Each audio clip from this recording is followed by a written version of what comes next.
Service in Greenville-Spartanburg has issued a flood warning for the French Broad River at Blantyre until Friday evening, or until the warning is canceled. At 9:30 a.m. Thursday, the stage was 14.7 feet. Flood stage is 16.0 feet.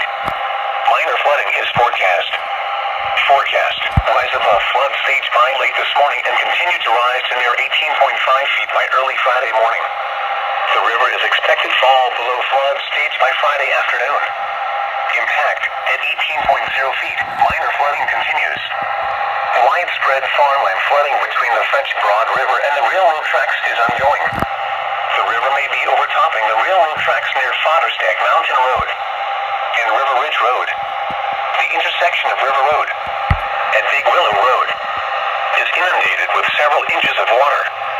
Do not drive cars through flooded areas.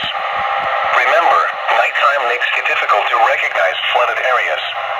The latest stages and forecasts for rivers can be found on our webpage at http://water.weather.gov/index.php?WFO Please report high water, flooding and landslides to the National Weather Service Greenville-Spartanburg by calling toll-free 1-800-267-8101 or by posting on our Facebook page or tweet us using hashtag NWSGSP. Your message should describe the event and the specific location where it occurred.